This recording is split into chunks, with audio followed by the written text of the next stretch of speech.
Welcome to the Faith is Not Blind podcast. My name is Sarah Devonier, and today I'm talking to Janiece. And one of the reasons that I wanted to interview her is because in some of the research that we've done and a lot of the interviews that we've done, the issue of church history has come up again and again. And I thought it would be helpful to have a historian who has loved church history, loved history in general, talk to us about her faith and how learning about church history actually enhances her faith. So welcome, Janiece. Thank you. I'm really glad you're here. It's good to be here. First of all, could I have you give a little bit of your personal background and then we'll work up to your academic background? Okay. I grew up in California in the Bay Area. I went to BYU as an undergraduate and then I guess I'm just transitioning. I just transitioned into my academic background, I suppose. But I served a mission in Argentina, in Buenos Aires, in the North Mission. And I had always thought that my plan was to go to law school. I kind of felt like my skill set, and if I wanted to make any money, that was probably a good way for me to go. Right. But I came back from my mission. Both of my mission presidents were both attorneys, and I loved them both, but came back and didn't want to go to law school anymore, and so was floundering a little bit, trying to figure out what I wanted to do. And actually figued out what I wanted to do the week before I was supposed to graduate. So I already just in the nick of time. Actually not. I had to beg them to not make me graduate. I had planned to take a year off, and I thought I'll take the GRE and I'll take the LSAT, and I had a job lined up, and I'll just figure out what I want to do. But I kind of had this epiphany the week before I was supposed to graduate, and right in conjunction with the epiphany, talked to the graduate director of the history program, the history master's program at BYU, who had been impossible to get a hold of, and he magically answered his phone for once. And I decided that I wanted to do history. And I had not taken a history class at BYU. I was a political science major, so it wasn't completely beyond the scope, but I felt really strongly. I had a professor, Stephen Robinson was my religion professor. I took a number of classes from him after I came home from my mission. And he had said, have you ever thought about doing church history? Yeah. And I hadn't. I grew up in California where seminary was a calling. It was not a job. I didn't, I hadn't ever really considered that. But amongst the other options, that was I was mulling that over in my head, and then it suddenly was very clear to me that that's what I was supposed to do. Yeah. And so I went and begged them, even though I walked and looked like I had graduated, I begged them not to make me graduate so I could take some history prerequisite classes to start to be prepared for a master's degree. And then I moved into the master's degree at BYU. Yeah. Let me ask you something. When you talk about just it feeling right to go into history, how would you describe that? How did you know, and did it have anything to do with any earlier testimonies that you had? Yeah, definitely. I think we all, we figure out how the Spirit speaks to us individually. And I think it's something that's difficult because it's unique for each of us. Yeah. I had, growing up, I think that 90% of the time when people talked about feeling the Spirit, they would quote Doctrine and Covenants 9. Yeah. And a burning in the bosom or a stupor of thought. Like, those are the only options. And I had never felt something that I would describe in that way. Right. Since that time, I have, read President Oaks saying, I have never felt something I would describe in that way. And that gave me great solace, that I'm not alone. But I only ever someone gave a talk on personal revelation, and this is how it comes. Yet I had my own experiences that I would describe very differently. Right. Joseph talks about pure intelligence flowing unto you, and that makes sense to me. That Right. I can feel, and sometimes I think I get very emotional. Sometimes the Spirit makes me hyper. So I feel the Spirit in a lot of different ways, and learning to recognize, okay, this is what the Spirit is. Yeah. When you're a missionary, you're trying to get people to recognize the Spirit, and that's a really difficult task because we all experience it differently. Yeah. I may recognize that someone else is feeling the Spirit, but I don't know exactly what they're feeling. Yeah. And so I think all of us have to, and for me, it was kind of that progression. There were different points when I received answers. My answer to go on a mission was one of those times. I was going to turn 21. It was 21 then in January, and it was my junior year at BYU. And all fall semester, I prayed and tried to get to know if I should go on a mission. And it never felt right. It didn't feel right saying no, and it didn't feel right saying, yeah, I'm going. And so I just decided, okay, I should go to another semester and I'll figure it out next summer.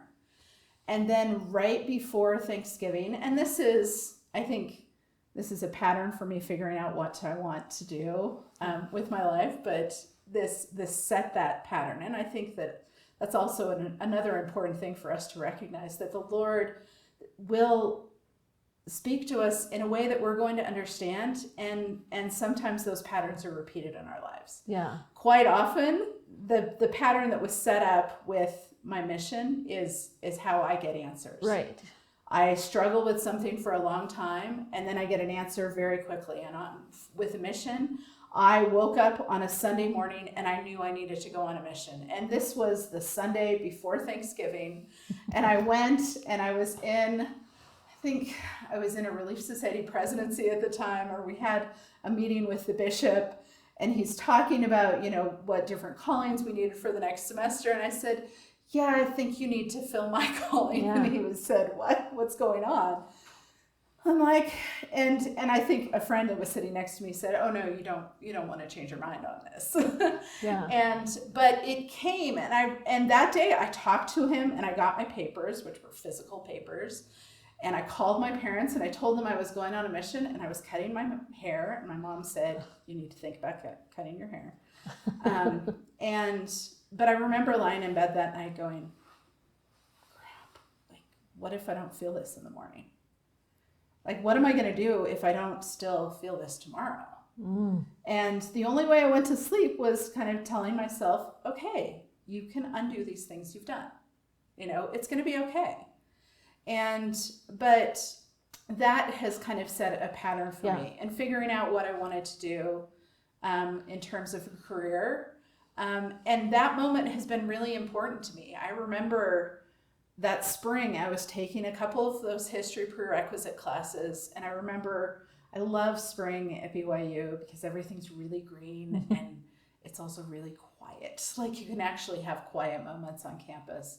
And I remember walking on campus and just feeling that feeling again, and getting that reiteration that, yes, this is the right thing. And I have needed, because my route has been rather circuitous over the last several years, the last decade now, I have needed that to remember that. Yes. And I think that as mortals, we forget really easily. Children of Israel have an issue with forgetting. We have an issue with forgetting. Yeah. That's part of, we pass through the veil of forgetfulness on our way into mortality, and that's always going to be hard for us. Yes. And maybe that's something that is attractive to me about history.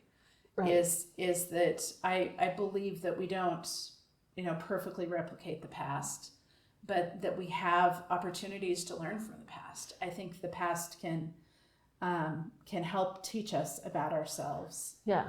And what I love about that and the whole story, you use the word pattern.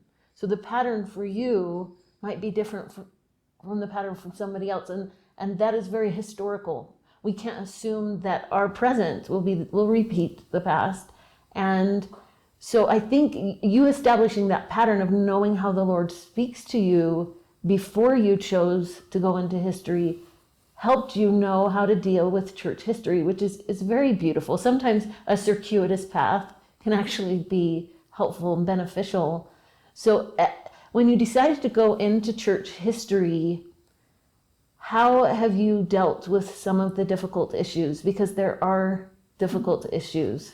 Yeah, and I think anything, if you grow up in the church, you have kind of a primary version of church history where everything fits into nice, neat little boxes with bows on top. Which I think is good for primary children. Right. When you teach primary children, that's age appropriate, right? Yeah, it's age appropriate. The problem is, I think that too often we never progress on from that. And I think that some of the fault is with kind of how our learning has been structured in church, or also in CS and seminaries and institutes. But I think also some of it always is also on us, that we are not putting forth that effort to get to a point where we have a more mature understanding. So when would you say that you started to have that more mature understanding, and did it mostly come from you seeking it out? I actually think that scripture classes, particularly Stephen Robinson was a really important mentor for me, but I read his Believing Christ book illicitly on my mission. My grandma sent it to me. You're such a rebel. Yeah, it was, and it was actually at a really critical time for me spiritually. I think that I was trying to save myself. I kind of always thought that if I worked just a little bit harder, I would never have to repent. I would never have to, to go through that pain. I could just avoid that altogether. And mortality doesn't work that way. And sin is actually, an important part of mortality, as experiencing and repenting and being changed by the process. The point of mortality is not just for us to go from A to B in the quickest way possible. And I think Robinson kind of opened me up to thinking about the gospel and thinking about grace in a very different way than I had before. And so when I heard that I could take classes from him at BYU, I was really excited. And but his classes were, I think, a really important blend that I have tried to emulate of the academic and the spiritual.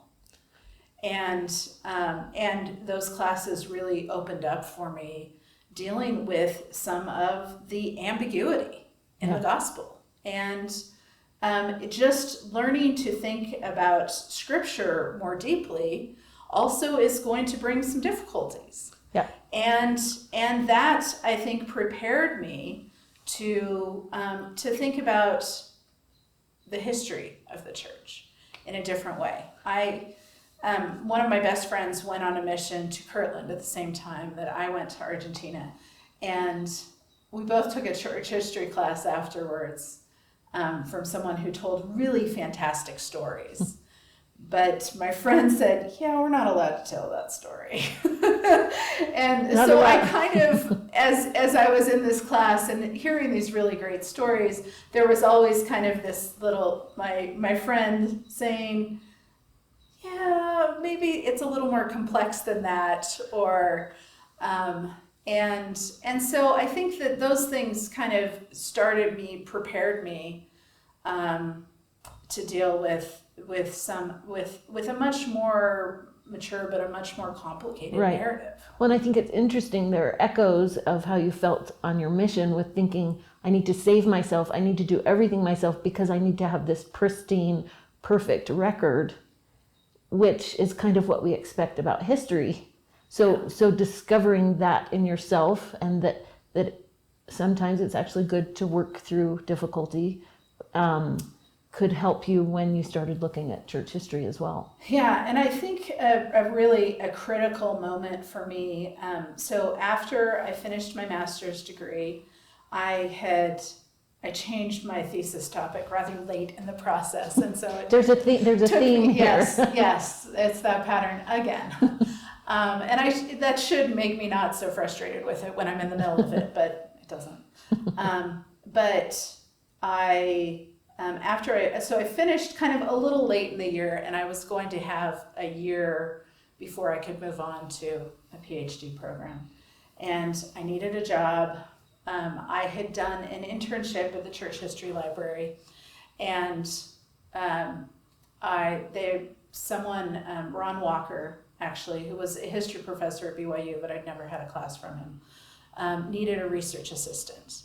And I had an interview with him. I felt like it went pretty well. He told me Brigham Young and the Indians. And then he called me in for what I thought was a second interview, which I thought was a little excessive for a research assistant job, but okay. And as I went into the interview, he actually told me what we're actually working on is the Mountain Meadows Massacre. Mm. And I would like you to be my research assistant, but you need to know what you're getting yourself into. Interesting. And I needed a job at that point. So I wasn't particularly enthralled with Mountain Meadows. I wasn't, I don't know how much I knew about it at that time. It's hard for me to go back to that place. But he said, I want you, you need to pray about this. This is a hard thing. And can you do this? And for the first, and I needed a job, and I took it, and I felt like it was the right thing for me to do.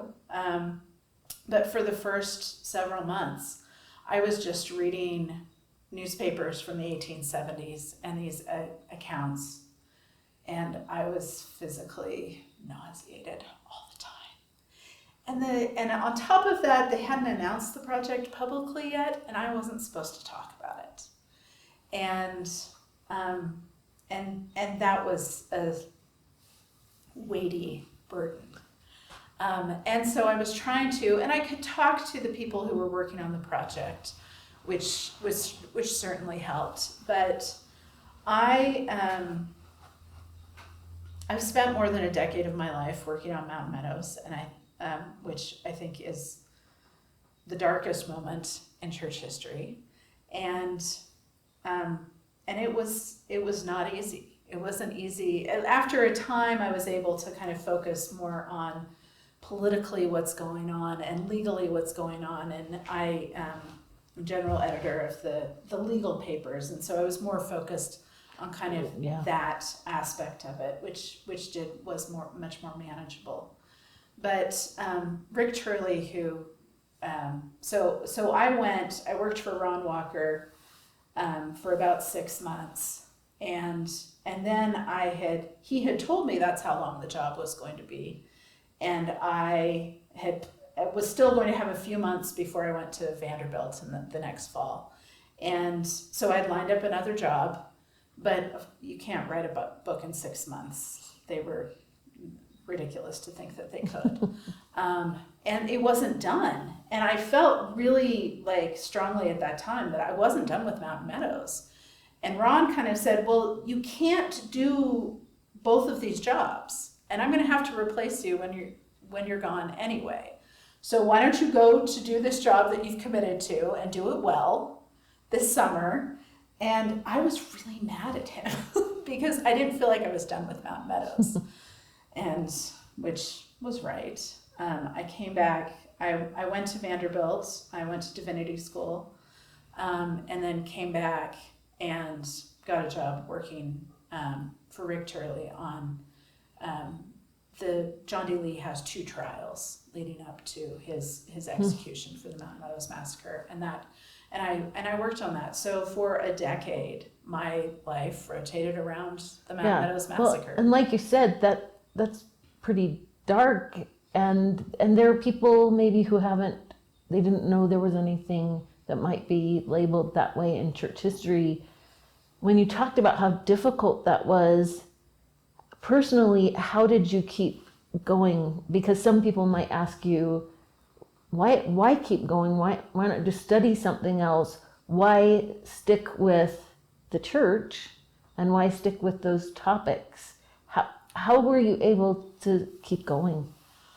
I think that Rick and I had a really important conversation at one point, and he said, before he approached this project, before he kind of pitched it to the brethren, he felt like, okay, I need to be okay with whatever the worst outcome is here. Yeah. In his mind, the worst outcome was if Brigham Young ordered the massacre. And I still think that's probably the worst outcome. And he said, and I had to be able to be okay with the worst outcome. And he said, once I realized that the church was still true, even if something really, it's horrific enough what happened, but even if this worst possible thing happened. And then he said, then I could go forward and know that I could be completely honest with this. And I think that was a really important lesson for me as a historian. That because I want to be balanced and I want to be complete, and I think philosophically, I think the best way for us to deal with difficult things is to approach them head on and to learn everything we can about it. We always have to have a humility there. We're not going to know everything. But when we approach it head on and when we can learn as much as we can about something, I think that we're able to deal with it. It's when we assume we know what happened, right, or when we don't do the work to really learn as much as we can. I think that's where the problems come. Rick also once, and actually I'm not sure if he or Elder Jensen, Marlon K. Jensen, said this first, but whomever said it first said the problem isn't church history. The problem is not reading enough church history. Mm-hmm. And some of the most faithful, believing people I know are historians. And people ask, how does that work when history is messy? And real people's lives are messy. That's just a reality. No one's life happens in nice little neat boxes, no matter how perfect you appear to everybody else. Life is messy. But when we just know bits and pieces, we maybe just see the bad parts. But if you're really focused and your life is focused on understanding this, you can't see the bad without seeing all the good. And there are things that I don't understand, and there are things that I do believe we have better answers, but we don't have, and it would be arrogant, I think, to say that we have all the answers. No mortal has all the answers. But we do have, when we do the work, there are better answers. When we have better sources, and when we're trying to look at the complete picture. But along with the bad comes all of this good. And I cannot negate all of that good. And I see people with messy lives and people who sometimes make the wrong call and do the wrong thing. But I actually have an opportunity to learn from that. And maybe I won't fall into that same thing.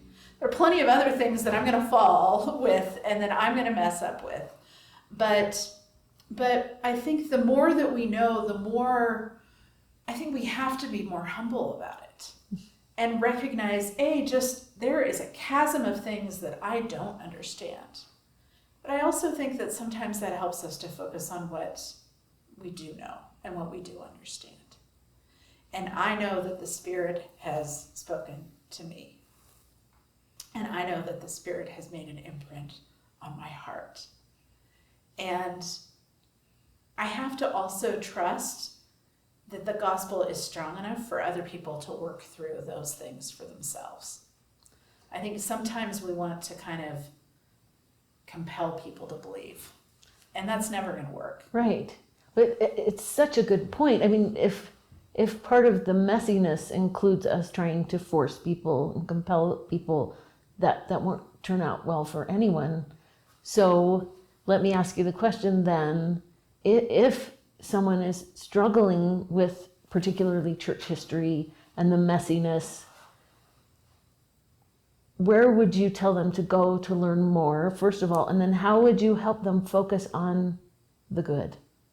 So I think the gospel topics essays are a really important resource that we have now that are way underused.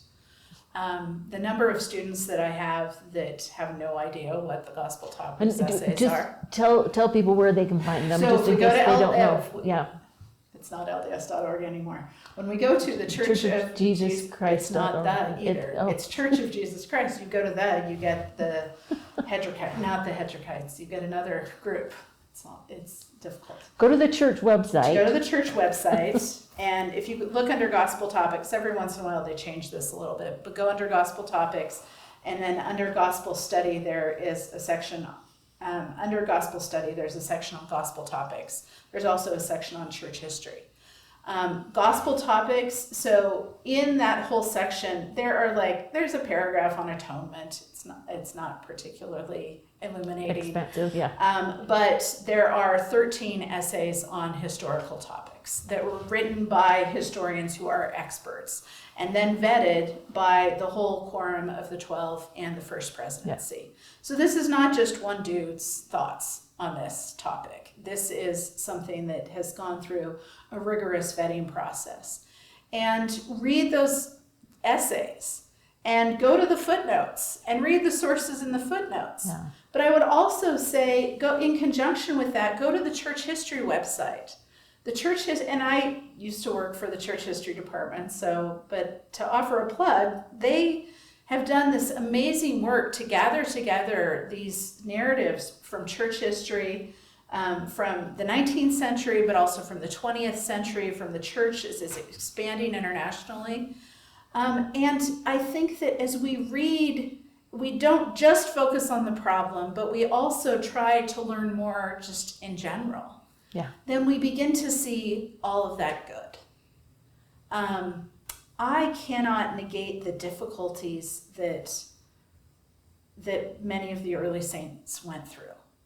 And I don't want to dismiss their voices and trying to understand their experience.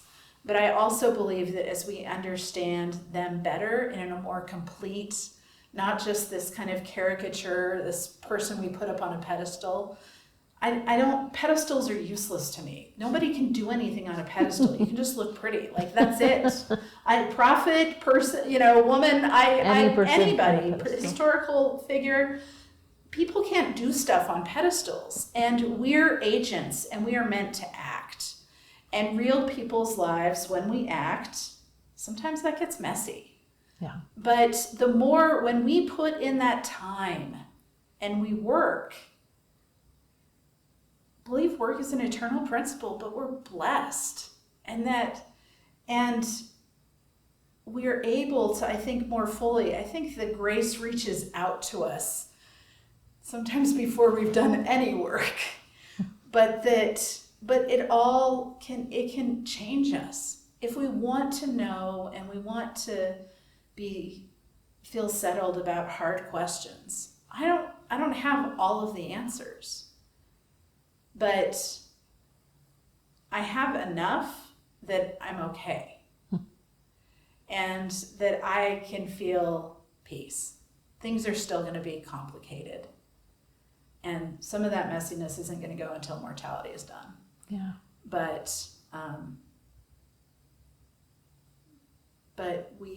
if we're willing to put in some work, we can have better answers. And I think that we can access that peace that is available to us. Yeah, I appreciate that so much. And it's so nice to know that as we reach out to God, He'll reach out to us, even if it takes time, even if it's a last minute answer, that He can help the messiness have some grace in it. And as we focus on Him, He can help us get through that. So You're such a good example of that. Thank you so much for sharing your story. That was Thanks. very helpful.